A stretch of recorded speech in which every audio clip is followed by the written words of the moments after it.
NSS टेको और NSS pharmacy की ओर से सेल्फ डिफेंस कैंप का आयोजन करवाया गया था, जिसके तहत छात्रों को सेल्फ डिफेंस की तालीम दी गई थी। दरअसल आजकल महिलाओं और लड़कियों के साथ जिस तरीके की दुर्घटनाएं घटती है, उनके लिए सेल्फ डिफेंस की तालीम काफ़ी ज़्यादा अनिवार्य है। किसी भी विकट परिस्थिति में सिर्फ लड़कियां या महिलाएं ही नहीं, हर कोई अपनी जान बचाने के लिए सक्षम होना चाहिए।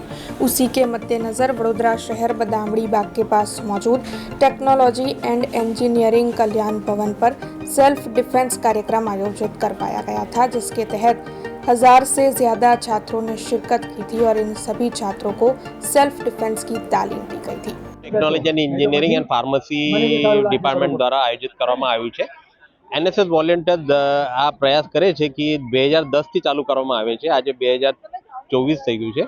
આ 14 વર્ષમાં અમારો જે પ્રયાસ છે કે ભાઈ આજકાલની નવી પેઢી છે, છોકરાઓ છે સ્કૂલના, આ છોકરીઓ છે, આમને પોતાનો બચાવ કેવી રીતે કરી શકે, કંઈ પણ અનન્ય કંઈ પણ સંજોગમાં પોતાનો બચાવ કરી શકે, આના માટે થોડુંક આપણા આત્મવિશ્વાસ જોડે જે ટેકનિક્સ હોય છે, આ શશિકાંત શર્મા સર આમની ટીમ એ ટેકનિક છોકરાઓને બનાવે છે।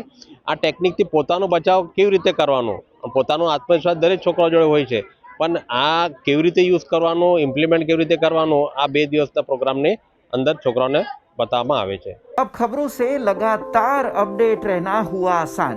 BRG न्यूज आपके मोबाइल स्क्रीन पर आज ही BRG न्यूज की mobile app Google play store और ऐप स्टोर से डाउनलोड करें और खबरों से लगातार जुड़े रहें।